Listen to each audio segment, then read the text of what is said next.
Well, welcome everyone. Welcome to Office Hours with Michael Kitces.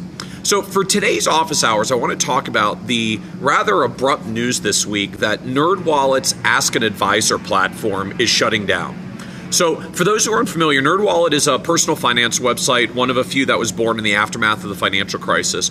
And their key service when they launched was a credit card comparisons solution. So consumers could go to NerdWallet, enter some information, and get suggestions about the right credit card that matches their situation. And at the end, NerdWallet would pass along the consumer to the credit card company to open up a new credit card account, and the credit card company paid a commission to NerdWallet for the referral. And that was their core revenue driver, was affiliate marketing, commission lead generation for credit cards.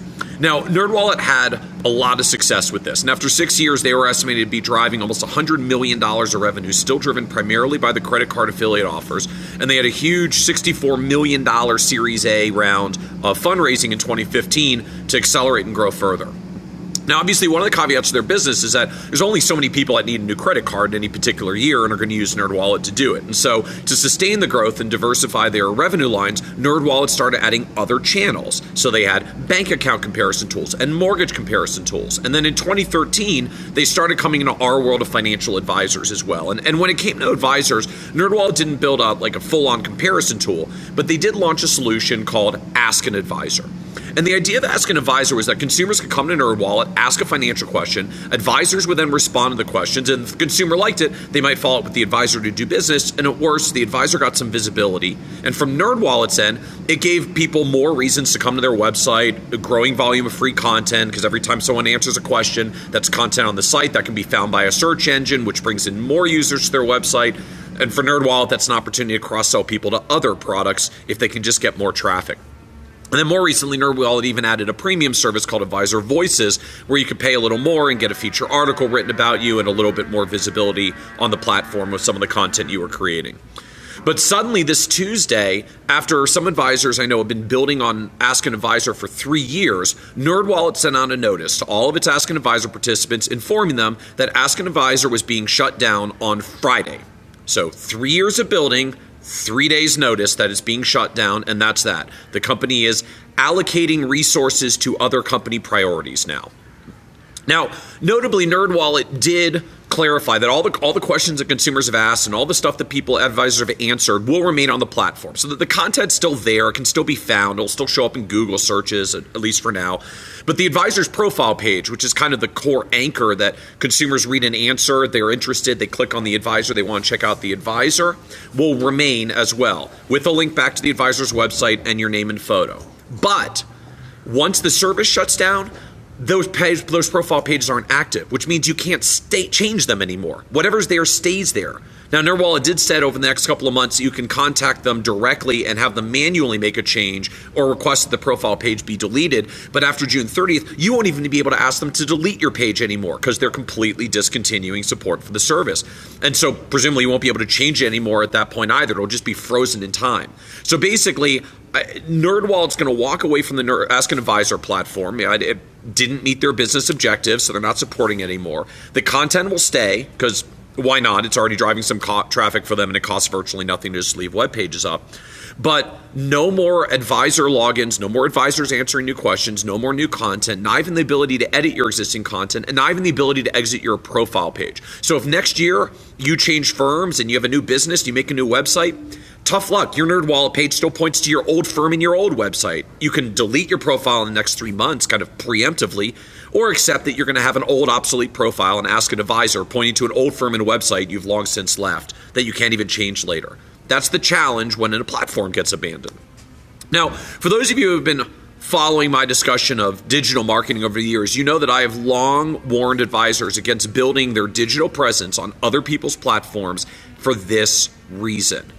When Investopedia launched their Advisor Insights platform last year, which is their version of a Q&A platform for advisors, we did an office hours like this, and I strongly urge advisors to skip it and not build there. And similarly, I've warned, don't build on Facebook as your base because you're beholden to their platform. What happened to the early adopters of Facebook? A lot of them got screwed. They spent a bunch of money and effort building a big audience, and then Facebook told them, now you have to pay to get your content seen by your own audience who already liked your page.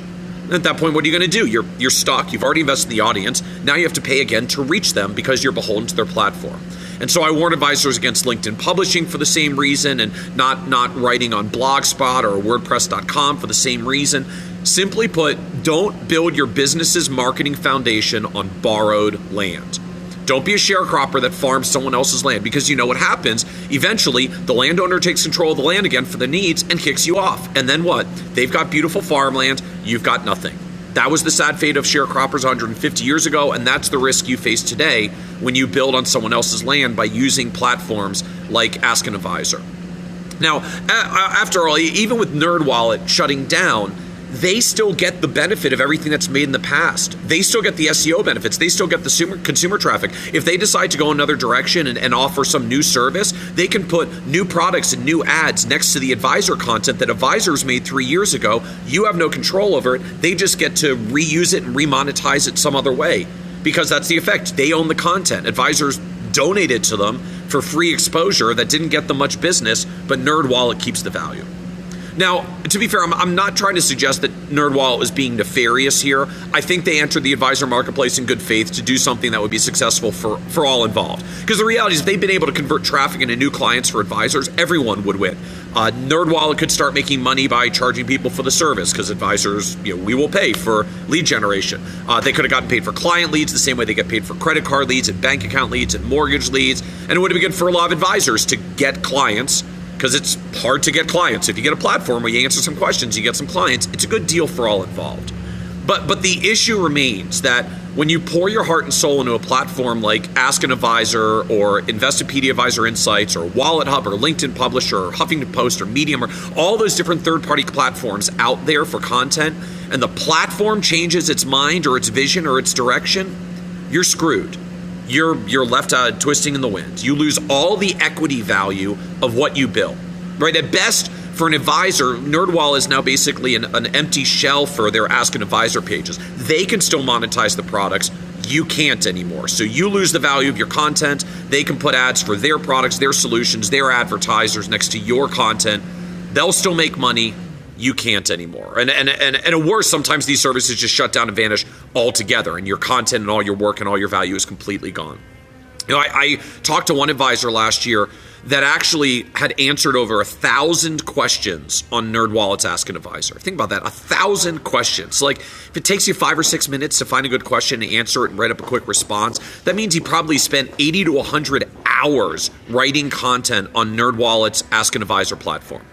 And now it's shutting down, and now he's losing control of what was created. And I had asked him how much business he actually got out of all of that activity, all those hours that he put in.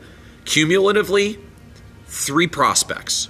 That's what he had, 3 prospects. And I asked him how many of those were qualified? 1.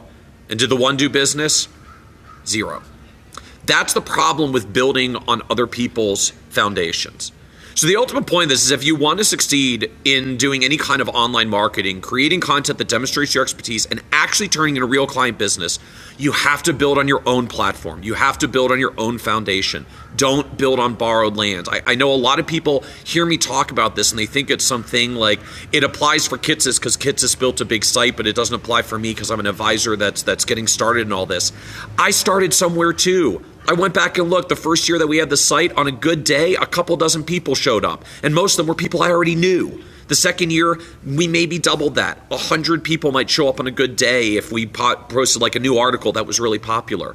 But what happens when you build on your own foundation and you add to it over time? Now, we run an article, 10,000 people show up in the first day and more show up on day 2. That's the difference when you build on your own land and you own the equity of it and you can build over time. So that means creating your own website with your own blog and putting your content on your website where you own it and you control it. And you don't have to worry about putting 80 hours into a platform only to get an email with 3 days notice that says, sorry, we've decided to allocate our resources to other company priorities. Because when it's yours, it's yours. It's your call and not someone else's. And the reality, the biggest key to this is actually from a business development perspective. It's not even just about owning the content. It's the ability to control how the reader, how the visitor interacts with the content and what call to action they get at the end. Because the reality is, once your website, you can serve up a message that says, hey, did you like this article? Want to learn more about what I do? Click here to read more about me. Or you can give them a little nudge that says, like all this content, think it's helpful, want to get more of my expertise? Sign up for my mailing list and get their email address, and then start saying them expertise content regularly and build a relationship with them. Because the truth is that virtually no good prospect is going to do business with you because you answered one random Q&A question brilliantly on a website, right? I mean, if that was their one thing and you answer on their website, they're done. They're going to move on. And I think that's a huge reason why people that answered a huge volume of questions on platforms like NerdWallet's Ask an Advisor didn't actually get any business out of it. I mean, at best, maybe you'll get a lead, and they'll ask you more context about their question, but they haven't had time to get to know you and trust you enough to hand over their life savings and put their financial future in your hands based on one Q&A, which means all you're really doing is giving your content, your expertise, and your greatest value to some other platform where they can make money off of it while you pray that someone happens to click through and do business with you, and it's a pipe dream. And it's a pipe dream. It just doesn't happen that way. It's not that you can't create business with clients online, but if you really want to do business with a prospect who reads something that you wrote online, you need to connect with them more than once. You have to connect with them repeatedly over time. It takes time for people to know, like, and trust you, which means you have to build a connection to them, which means they have to come to your website where you can engage them, where you can sign them up for your mailing list, where you can connect with them on social media so that they become a regular reader, because that's what ultimately builds the trust that turns into real business. And I know a lot of you have heard me pound the table on this for years, but continue to see advisors not taking the advice and building other platforms. And then sad things like this NerdWallet announcement happen, and they find out that they're losing the value of everything they built. So for those of you who are on Find an Advisor or something similar, use this as a tough life lesson reminder that it's time to stop building on borrowed land and start building on a platform you own and you control. And you can even do it the same way. I mean, if you're getting questions from clients and prospects, turn them into Q&A answers and write the answer, but write them on your site. So you own the answers and you own the traffic and you own the SEO value, and you can put a call to action that engages the prospect to become a regular reader and get to know you and like you and trust you and eventually become your client. So the bottom line is there's actually nothing wrong with Q&A. It's a great way to create content. But please, please stop building on borrowed land. Don't be a digital sharecropper. Build a foundation you own and you control and that you can leverage to turn people who see your expertise into clients in real business. This is Office Hours with Michael Kitces, 1 p.m. East Coast time on Tuesdays. Obviously a little bit off today because of my travel schedule this week. I was speaking for FPA Minnesota yesterday. But thanks for joining us and have a great day.